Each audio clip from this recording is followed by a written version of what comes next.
everybody. I am Trey Ratcliffe, and this is Peter Giordano. Hello. We're going to make a little video here for the Arcanum, and what we want to do in this one is talk about the importance of masters and the kind of culture that we're currently building and we want to build inside the Arcanum. So you saw this blog post by Karen. Absolutely. We're going to take this one master in particular, Karen Hutton, and just talk about what you saw when you saw this blog post. Well, it made me think a couple things. One, Karen talks a bit about her selection process, and she really was extremely thoughtful in terms of the type of community she was going to build. Now, she's looking across thousands of applications and trying to build a very specific set of DNA, if you will, right? Yeah, and we didn't actually expect that. You know, this is an organic thing. No one's ever quite built anything like this. And so this first group of masters was really important for us, right? And so we thought, well, let's watch how we kind of sat in the background. We were in this big Google Hangout while they were going through, and we're like, okay, what is Karen going to look for in apprentices? But what she did totally surprised us. But we've seen this behavior again and again and again through the other masters. Yeah, and I think we set out with a certain idea around this community of learning. And again, another thoughtful surprise was around each of these masters taking the time to very carefully select out these apprentices. And we think they're very representative of exactly the type of culture we're trying to create. Right? Yeah, so what Karen did in particular is she was reading through the applications very, very carefully.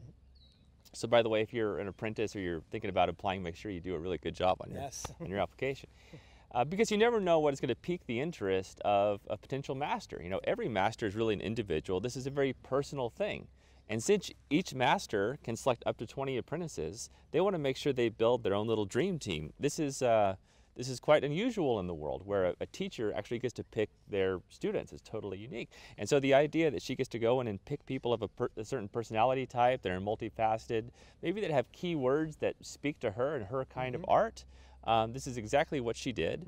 And these people just coalesced together in her community, and something really magical is happening in there. Yeah. I think what you're starting to see is everybody getting a very good understanding of how it takes this community to learn and to level up. Right. So we have a little blog post up here. I was going to read this one thing from it. Because, you know, she was new to the selection process. She didn't know what she was going to do and so on and so forth when it came to selecting the apprentices. And this was her aha moment. It says, "I was still thinking about this as I chose my fabulous first group of apprentices. I wanted a community that could take an artistic approach to photography, people who had lived a multifaceted life." And so, you know, this didn't even occur to us that this might be something a master might do, but it worked out really well. And I think what we've been able to observe is Karen looks for certain qualities, but the other masters that we've started with have had different ways of putting together their dream team. Yeah. And so what happens after the selection process, that's like always a really fun, like, you know, fantasy football moment. But then, like, you actually have to start doing the work of, you know, leveling up and learning photography and getting along as a community. And she has really been kind of living out our core values, I think, inside of there. Yeah, absolutely. I think one of the things that we're looking for, again, is masters that are able to create that environment and the conditions for learning and kind of step away from the traditional top-down education system and create more of a bottoms-up education system. And one of the ways to do this is to kind of let go of the idea of being a sage on the stage and instead creating, as Karen calls it, an epic trail of breadcrumbs, getting everyone in the community focused on the same direction, but each individual taking their own path to that ultimate goal. And I think this is key. It's about creating the conditions and then getting out of the way. Yeah, she has something in her blog post about this here. You can read that part. Oh, sure. And here's the kicker. It doesn't merely require a master. It takes a special community of people who are all pointed in the same direction. And that's the most powerful space in which to grow. That's it. That's right on. Yeah, this idea that Karen came up with. I love how you just turned to the camera and like, yes! I keep rolling. It's real. This is real. Keep it going. So, this idea that she is having the community work together and that they could all learn from each other, this is actually an unexpected kind of side effect. Now, You know, whenever we do workshops, or I know other teachers do workshops, everyone comes from outside and they come for that teacher. But what happens inevitably by the end of the week is everyone is great friends, you know, especially as they work on photos and they're peer critiquing and they see each other's work.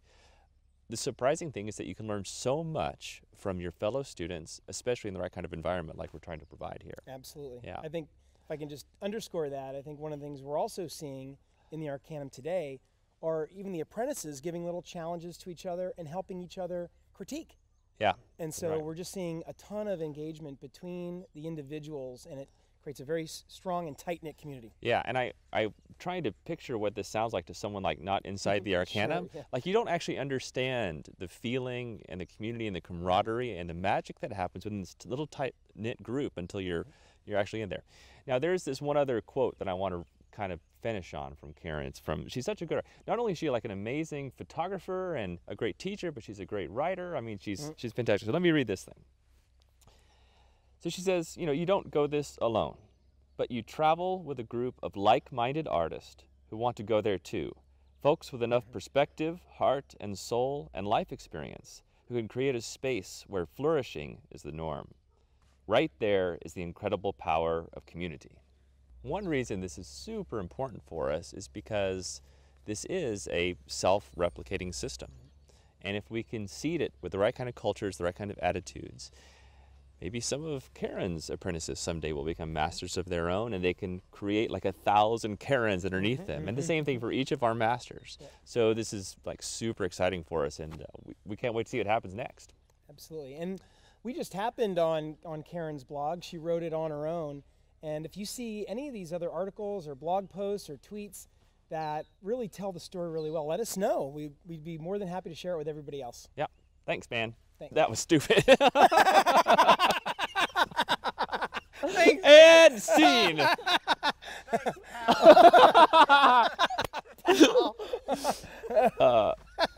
Okay, all right. No, we should just use that. You want to? It's fine. Yeah. A laugh at the end would be funny. I think you just kind of keep laughing there. Yeah. I mean, just like, Yeah. Like, what the high technology? Okay. Is that a wrap? It's just like funny just at the end and then just kind of laugh at the end. Well, I think. Great. Yeah, let's keep it. Okay. Yeah.